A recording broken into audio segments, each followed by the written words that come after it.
मुरीद के घर के सामने खड़ा होने पर झगड़ा, मुलजिमों ने दो हकीकी भाइयों को मना करने की सजा दे दी। मुलजिमान के तशद्दुद से बड़ा भाई जाँ बहक जबकि छोटा तशवीशनाक हालत में अस्पताल मुंतकिल। अहले खाना का इल्जाम, मरने वाला अकरम मुनशियात का आदी और रिकॉर्ड याफ्ता 9C का मुलजिम है। मुरीद के नवाही आबादी चक 44 में मुखालिफिन ने अपनी अदालत लगा ली। अकरम और शाहिद दो हकीकी भाइयों के माजूर वालिदा ने रो रो कर मीडिया को बताया कि मुलजिमान ने घर के सामने खड़े होने से मना करने की सजा देते हुए दोनों भाइयों को घर बुलाकर बहिमाना तशद्दुद का निशाना बनाने के बाद गली में फेंक गए। अहले खाना दोनों जख्मियों को तशवीशनाक हालत में मुरीद के तहसील हेडक्वार्टर अस्पताल लाए, मगर जख्मों की ताब ना लाते हुए अकरम रास्ते में दम तोड़ गया, जबकि छोटे भाई शाहिद को भी नींद बेहोशी की हालत में THQ से लाहौर मुंतकिल कर दिया गया। मुतालिका पुलिस का कहना है कि डॉक्टरों के मुताबिक अकरम की हलाकत मुनशियात की ज्यादा डोज से हुई है। दूसरा, अकरम एक रिकॉर्ड याफ्ता 9C का मुलजिम है। ताहम जाए वकुआ पर जा रहे हैं, असल हकाइक के बाद तादीबी कार्रवाई करेंगे।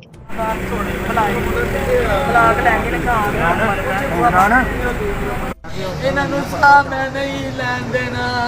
ਪੁੱਤਰ ਵੀ ਆਂਦਾ ਸੀ ਇਹਨੂੰ ਸਾਹ ਲੈਣ ਜੋਗਾ ਨਹੀਂ ਛੱਡਣਾ। ਮੈਂ ਆਖਿਆ ਨਾ ਲੜਾਈ ਬਣਾਇਓ, ਤੁਸੀਂ ਮੇਰੇ ਬੂਹੇ ਅੱਗੇ ਆ ਕੇ ਨਾ ਖਲੋਵੋ, ਮੈਂ ਤੁਹਾਡੇ ਅੱਗੇ ਹੱਥ ਜੋੜਨੀ ਆ। ਤੁਸੀਂ ਮੇਰੇ ਬੂਹੇ ਅੱਗੇ ਨਾ ਬੰਦੇ ਖਿਲਾਰੋ, ਮੇਰੀਆਂ ਨੋਵਾਂ ਵੜਦੀਆਂ ਨਿਕਲਦੀਆਂ ਨੇ, ਅਸੀਂ ਕਿਸੇ ਦੇ ਬੂਹੇ ਅੱਗੇ ਜਾ ਕੇ ਖਲੋਂਦੇ ਆ। ਆਂਦਾ ਨੂੰ ਜਾ ਸਾਹ ਤੈਨੂੰ ਨਹੀਂ ਲੈਣ ਦੇਣਾ।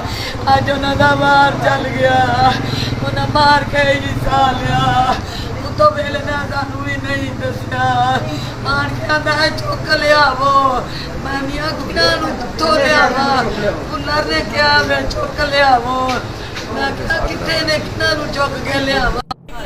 ਸਾਨੂੰ ਸਾਰਾ ਦਿਨ ਭੁੱਖ ਨਹੀਂ ਲੱਗੀ, ਮੈਂ ਸਵੇਰ ਦੀ ਕੋਈ ਸ਼ੈ ਨਹੀਂ ਖਾਧੀ। ਸ਼ਾਮ ਦੀ ਅਜ਼ਾਨ ਨਾਲ ਅਸੀਂ ਆਪਣੇ ਘਰ ਵਿੱਚ ਮਾਂ ਕੱਲੀ ਆਈ, ਇਹਨੇ ਲੱਭਿਆ, ਉਹ ਆਣ ਕੇ ਆਂਦੇ ਨੇ ਕਿ ਲੈ ਜਾਓ ਆਣ ਕੇ ਆਪਣੇ ਮੁੰਡੇ। ਮੈਂ ਪਾਣੀ ਦਾ ਘੁੱਟ ਪੀਣ ਦਾ ਵੀ ਨਹੀਂ ਸੀ ਲੈਂਦਾ। ਟੋਰ ਹੋ ਨਹੀਂ ਸਕਦੀ ਸੀ, ਮੈਂ ਟੋਰ ਲੱਭ ਹੋ ਨਹੀਂ ਸਕਦੀ, ਉਹ ਇਕੱਲੀ ਨੋਹਾਂ उस तो बाद जो निकलिया आपका नाम? फलक शेर क्या वाक़या पेश आया? चुप करो। वाकया पेश आया जो मैं निकलद्या वेख्या उनका घर है चक 44। कहाँ से निकले देखा है? शौकत घर से। अच्छा, चक 44। शौकत कौन है? शौकत इनका मसाया है। तो इनके घर के सामने घर है उसका। अच्छा, उस घर से निकला, निकल के और जब गया अपने घर, वो गया, मैं उसके पीछे गया हूँ। उसके पीछे गया, उसका दरवाज़ा खड़काया, उसकी बेगम ने बोला वो घर नहीं आया। ठीक है, अच्छा, पन्नू उसका नाम है, वो उसने बोला वो घर नहीं आया। मैं फिर अंदर चला गया, मैंने जाके उसको एक दो गाली भी निकाली। मैंने कहा पन्नू बहन चोर कहाँ गया? उसको मेरे दोस्त से लड़के है, भाई से लड़के है। उसने मुझे पूछा तुम उसके रिश्तेदार हो? मैं क्या, मैं रिश्तेदार। बस इतनी बात। तो जो फौत हो गया है वो आपका क्या लगता है? वो भाई है मेरा, सगा भाई है? सका भाई, यार दोस्त है। अच्छा, तो दूसरा जो अंदर है पड़ा वो भी यार दोस्त है, उसका भाई है वो। अच्छा। छोटा भाई। तो क्यों, उनकी क्या मुखालफत थी इससे? ये नहीं पता मुखालफत क्या थी। इन लोगों को ये बोल रहे हैं क्या नाम है आपका? मेरा नाम नादर हुसैन। थोड़ी अच्छी बोल। नादर हुसैन। तो क्या हुआ है ये? इन्हें भाई किसी ने ना बुला कर ना इन दोनों भाइयों को मारा है। किसने मारा है? ये हमें नहीं पता, ये आपने पता लगवाना है या पुलिस ने लगवाना है। ठीक है, हमें किसी बात का नहीं पता। ये होश में डॉक्टर लाएं, इन्हें होश में लाएं तो ये बताएगा सब। ये आपका क्या लगता है? ये मेरा नाम है यार आपका? उनके को बोले नहीं जा रहे, उनको नहीं बोलिया जा रहा है। देखो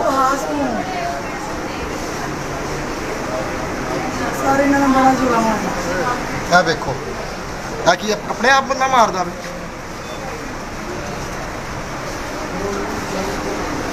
अगारी बात बंदा अपने आप मार के जान हॉस्पिटल से बंदा क्यों लैके आंदा? वो तो चलो मन्निया सी कि नशई है, तो नहीं ना नशई। ठीक है, ਤੁਸੀਂ ਹੱਥ ਪਰ ਰੱਖ, ਮੂੰਹ ਨਾਲ ਨਹੀਂ ਗੱਲ ਕਰਨੀ।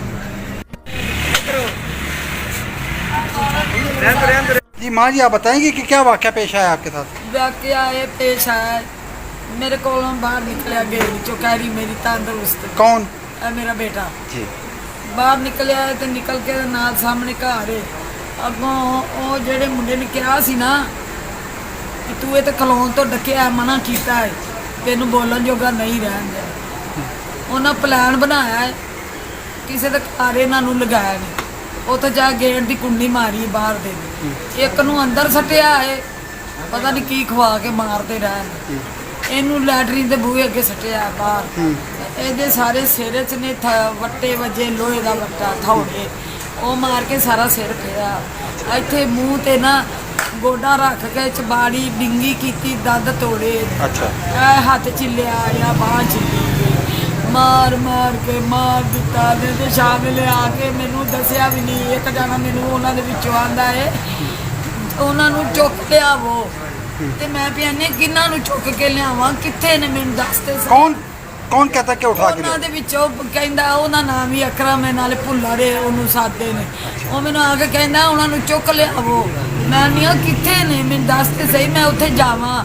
ਮੈਨੂੰ ਉਹਨੇ ਨਹੀਂ ਦੱਸਿਆ, ਅੱਗੋਂ ਚੁੱਪ ਕਰ ਗਿਆ। ਅੱਗੋਂ ਉਸ ਘਰ ਵਾਲੀ ਜਿਹੜੀ ਜਨਾਨੀ ਦੇ ਘਰ ਨੇ ਨਾ, ਇਹ ਲੈਟਰੀਨ ਦੇ ਬੂਹੇ ਅੱਗੇ ਅਕਰਮ ਤੇ ਸ਼ਾਹਦ ਅਲੀ, ਇਹ ਅੰਦਰ ਹੈ।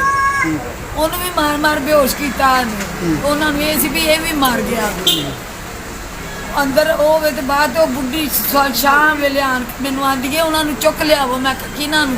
ਆਂਦੀ ਹੈ ਸਾਡੇ ਘਰ ਤੇਰੇ ਮੁੰਡੇ ਪਏ, ਉਹਨਾਂ ਨੂੰ ਚੁੱਕ ਲਿਆ। ਮੈਂ ਮੇਰੀ ਤੇ ਲੱਤ जो ਮੈਨੂੰ ਕਿਸਾ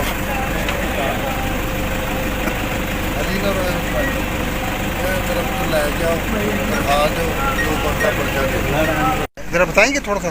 अभी कुछ फाइनल नहीं कह सकते, अच्छा क्योंकि इनके बकौल है कि वो पन्नू वगैरह उन्होंने टार्चर किया, इसे मारा है। लेकिन ये मकतूल जो है ये साबका रिकॉर्ड याफ्ता है 9C का, 9C और अब पूरा इलाका जानता है कि ये मंशियात का आदी था, दोनों ही आदी थे। अच्छा तो सरेदस्त तो यही मालूम होता है, क्योंकि डॉक्टर साहब दूसरे मरीज़ के बारे में कह रहे हैं कि वो ओवरडोज है। अच्छा ठीक है। वो तो वो जिन्होंने मारा है क्या वो मुखालफी जा रहे हैं, अभी जा रहे हैं। नहीं वो मुखालफी है इनके। नहीं, कोई इल्म नहीं है हमें। अभी हम तफ्तीश कर रहे हैं, अच्छा देखते हैं कि क्या हो, उनकी कोई दुश्मनी है या नहीं है।